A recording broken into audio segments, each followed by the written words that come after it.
আইন বাতিল করো, বাতিল করো, বাতিল করো, ওয়াকফ আইন বাতিল করো, বাতিল করো, বাতিল করো। We want justice, justice, justice. We want justice,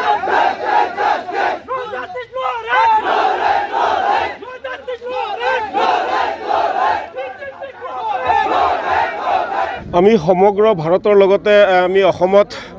নেমছো বিভিন্ন দল সংগঠন ৰাইজে যি ওয়াকফ আইন 2025 ইয়াক আমি বিৰোধ কৰিছোঁ আৰু আমি চৰকাৰক বাৰম্বাৰ কৈ আহিছিলোঁ যে এই বিলটো আইনলৈ ৰূপান্তৰিত কৰিব নালাগে কাৰণ যি ওয়াকফৰ সম্পত্তি আছে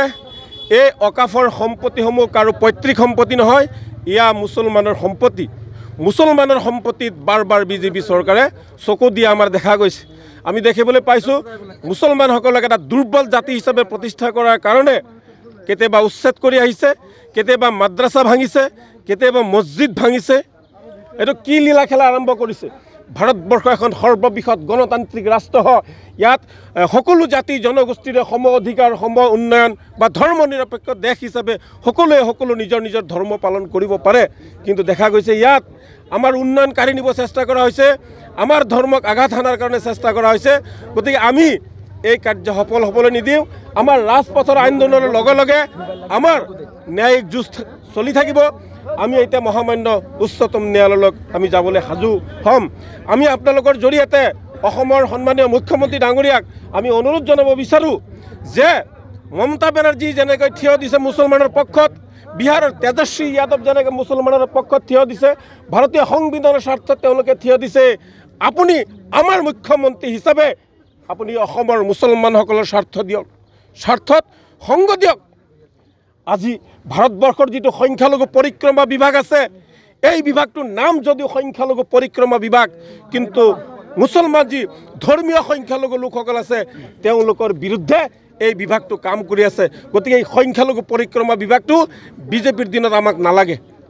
বিজেপিৰ দিনত এই সংখ্যালঘু পৰিক্ৰমা বিভাগটো আমাৰ নালাগে এতিয়া আমাৰ এটাই সময় এতিয়া পঞ্চায়ত নিৰ্বাচন আহিছে বিজেপি দলক আমি ব্ৰহ্মপুত্ৰ নদীত আমি উটুৱাই দিব লাগিব বিজেপিক আমি ব্ৰহ্মপুত্ৰ নদীতে আমি উটুৱাই দিব লাগিব এই বিজেপি চৰকাৰ যিমানে থাকিব সিমানে মুছলমানৰ ওপৰত বিভিন্ন ধৰণৰ অত্যাচাৰ চলি থাকিব আজি নৰেন্দ্ৰ মোদী ডাঙৰীয়াক বুজিব লাগিছিল তেওঁলোকতো জানে তেওঁলোক জানি বুজি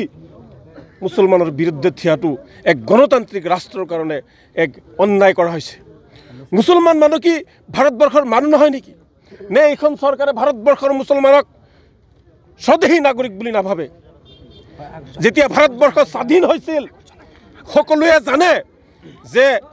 আলিম উলেমা মৌলানা মুফতিসকলে ইংৰাজৰ ফাঁচীৰ বলি হ'ব লগা হৈছিল তথাপি নিজৰ দেশ স্বাধীন কৰিছিল ইংৰাজৰ হাতৰ পৰা আমাৰ দেশ স্বাধীন কৰিছিল আৰু সেই মুছলমান জাতিটোক এতিয়া লেই চেই কৰি আমাৰ অধিকাৰ কাঢ়ি নিব বিচাৰিছে গতিকে আমি আমাৰ অধিকাৰ আমি কেতিয়াও কাঢ়ি নিবলৈ নিদিওঁ আমি এটা আহ্বান জনাম যে চৰকাৰে আমাৰ পক্ষত থিয় দিয়ক মুছলমানৰ পক্ষত থিয় দিয়ক ভাৰতৰ ন্যায় ব্যৱস্থাক থিয় দিয়ক আমি এই ওয়াকফ আইন আমি কেতিয়াও মানি নলওঁ দৰকাৰ হ'লে আমাক গুলিয়াই মাৰক চৰকাৰে ভাৰতবৰ্ষৰ প্ৰতিজন মুছলমানক গুলিয়াই মাৰক আজীৱন জেল দিয়ক তথাপি ভাৰতৰ মুছলমানে এই আইন কিন্তু মানি নলয়